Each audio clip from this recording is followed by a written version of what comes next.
Okay guys, happy whatever day, flippin' day it is. I don't even know. What day is it? Okay, so I'm a little stressed. My anxiety level is a little like mid-row right now. So kids are at school, you know, everything's going good. So the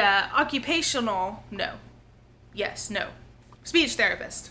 I get them all mixed up. The speech therapist came by today, and she's really sweet and she's nice, and Narquise really seems to like her. But she stayed for a little over an hour, which even she said was a little long. Like, this was the first meeting, like, so we're just gonna like adjust, you know. But she said she's gonna come every day, and it was kind of unexpected. Like, I didn't think she would come every day. Like, I thought it was kind of a 2 to 3 days a week kind of thing.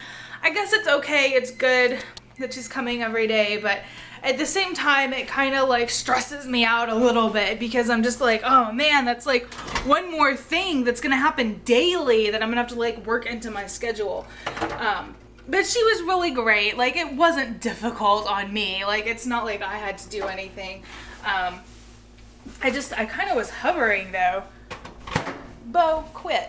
I was hovering, and I don't know what to do. Those of you who have special needs kids, or even children who have like tutors or therapists that come to the house, do you leave your child with them? Do you like go off and continue to do your thing? Like, should I keep doing dishes and, you know, all this other stuff? Like, today I literally sat on the couch for over an hour and I just watched them. And I'm sure it was awkward because I'm just sitting there staring at them the whole time, and I didn't know her and she didn't know me, and it was a little weird. But then I also felt strange to leave and kind of walk out of the room and be like, all right, have at it. You know, I don't know. It was an awkward situation, and I wasn't anticipating that being an issue. Like, I had never would have thought like, oh, well, what should I do with myself while they're doing therapy? I don't know.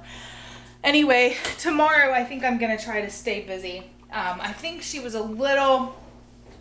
I don't know, I think she was a little intimidated, like maybe I was watching her or waiting for her to do something wrong, and I hate it when people do that with me, so I think I should probably back up a little bit and, you know, just let her do her thing and not be such a helicopter mom. But yeah, honey.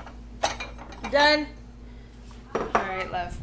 So I just gave him lunch. He had chicken and strawberries and blueberries and a little bit of bread.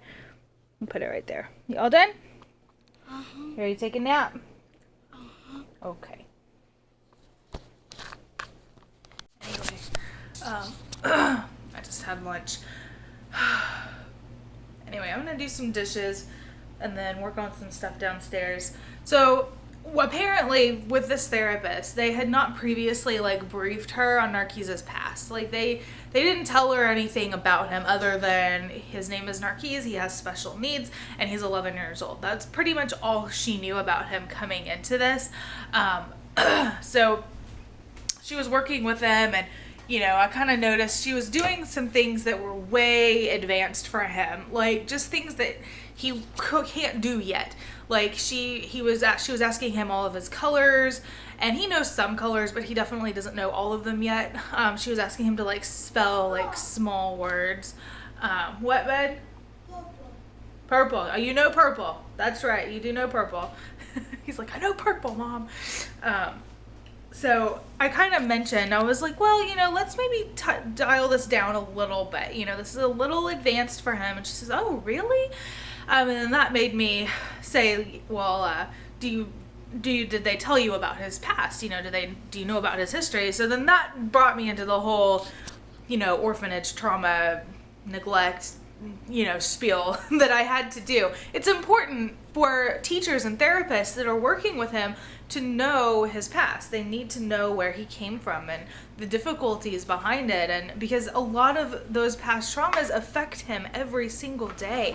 And she also didn't know he had fetal alcohol syndrome, and that affects your learning and, you know, just the way you comprehend things, specifically for him. So I was going through all of that, and she just started in on the, oh, you're such a saint, and you guys are amazing, and you guys are wonderful, and I mentioned it on Facebook, I know, and one of my friends had posted the same exact post, but basically just saying, like, as adoptive parents of special needs kids, while we know that the person saying things like, oh, you're a saint, you're amazing, you've done an amazing thing, while we know they mean those as obviously nice compliments, like, you're trying to be nice, like, we get that, but it just kind of makes us cringe and feel weird, like, in a way we don't like to feel, you know. I'm saying we because I'm talking about most adoptive parents, because I tend to seem to see this, can't talk, you guys. I seem to see the same types of feelings across the board with special needs parents that have adopted. But it's just, we want the glory to go to God, you know. I don't want to take any of the credit for, you know, trekking across the ocean and adopting these children. Like, of course we're doing it, but we're doing it because the Lord has called us to do it. I don't want any of this glory, you know. I don't want to be, I don't want to be glorified or put on a pedestal because we adopted special needs kids. I feel like if people put my husband and I on a pedestal, that gives other people an excuse to say, oh, well, they're way up here and they're awesome people and they're just so much better people than we are, and that's why they can do it and we can't do it, you know. And we're not on a pedestal at all. It's imaginary. It's make-believe. There is no pedestal. My husband and I are as broken and faultful, and we are just broken sinners, just like everyone else in this entire world. We are no different than you. No different. The only difference is we have said yes when the Lord has called. You know, I don't want to pretend like we're some amazing, awesome people. I mean, we try to be good people and we try to, you know, live the way that the Lord would want us to live, but we're definitely not perfect. Perfection is not in our vocabulary. You guys see our lives, you know, perfection is far from us. Like, that's not even a word that should ever be used to describe our family, or really any family for that matter. I'm sorry, y'all, my head itches. I don't know. It's hard to explain, I guess, unless you're like in it and you're feeling it, and you're just there. But and I'm not saying that you guys have insulted us by saying that we're great and amazing. We appreciate it and we love that you guys feel that way about us, but we just want you guys to know that that's not reality. Like, we are just people, just like anyone else, just like your next door neighbors across the street, the people you see at work. We're just people, and we are all God's children, and, you know, as Christians, we have said yes when the Lord has told us to go. And I don't want you guys to think that we are a unique case. And I don't know if I've said this before. I feel like I've said this before in a vlog recently, but I don't want y'all to feel like we're a unique case. We're not special. I could name, really, like, within 5 minutes, I could get on my phone and I could find at least 20 other families who have done the exact same thing we did, who have gone and adopted special needs kids. I know families who have adopted 8, 9, 10 special needs children from Ukraine or from other countries. I mean, these other parents are just so amazing to me. You know, we're not a unique breed of people that we're doing this. People are doing this, you know. And I don't know, I don't want to seem like we're better than anybody on this planet for that matter, but we're definitely no better people than everyone else who has adopted the special needs children through Reese's Rainbow or otherwise, or adopted, period. You don't even have to have adopted a special needs child. There are so many people who have adopted. It's awesome, and it's great that it's spreading, and, you know, that people are becoming more educated on the orphan crisis, and more people are taking that leap of faith and jumping out and saying, yes, I'm going to live my life for God. You know, I'm going to go do this because the Bible already called us to go adopt these children. But the glory has to always go to Him. He always deserves the glory, every last bit of it. Without God, these boys wouldn't be here. You know, we wouldn't be going to get Priscilla. And I don't know if some of you guys aren't believers. I know some of you guys don't believe in God, and I'm not going to tell you what to believe.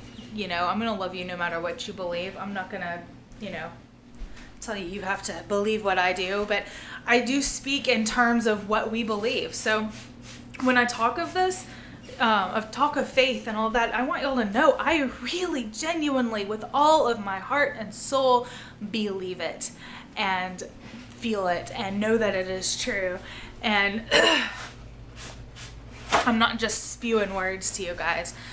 Anyway, I hope that made sense. Sometimes I get on these tangents and I'll try to explain myself and it doesn't go over well, or it doesn't come across like I really wanted it to come across, or people will take it wrong. I hope you guys didn't take it wrong. I know some of you took it wrong when I mentioned it on Facebook, but I said I was going to mention it briefly in a vlog, and I'm trying. It's hard to put into words. Anyway, I'm going to make some coffee. Then when will we see an end to all this pain? You're gonna have to fix your seatbelt, buddy, before we get on the road. For us to do something. There you go.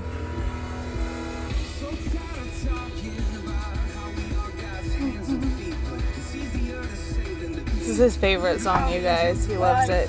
Bus! Good job. Yep, there's the bus. Uh-oh. You gotta move up. If not even you right now. Like that song?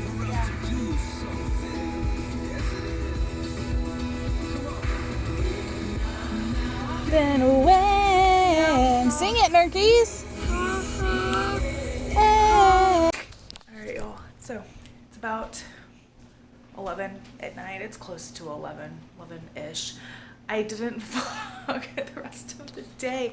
Y'all, it's sometimes I really am like on top of it and I remember like to pick up the camera, and then sometimes I just forget. So Aiden had a really awful day at school. I had brought the camera with me, and I had to go get Piper, so I was waiting in the car line to get Piper, and as I'm waiting in the car line to get her, I got a phone call, and it was Aiden's school telling me that he was having an all-out meltdown. I mean, worse than he's ever had before, according to them. They said he was bashing his head into the wall, he was trying to punch people, he was biting himself, he was grabbing like his teacher's arm and like trying to bite their arm, and I mean, he was very, very uncontrollable, and it was just bad. So I had to call my mother-in-law, and she had to come meet Zoe and get Zoe off of the bus, and then I had to get Piper and then go over to the school to get Aiden, and it ended up being this whole like conversation trying to figure out like what is a good game plan for him when he does this.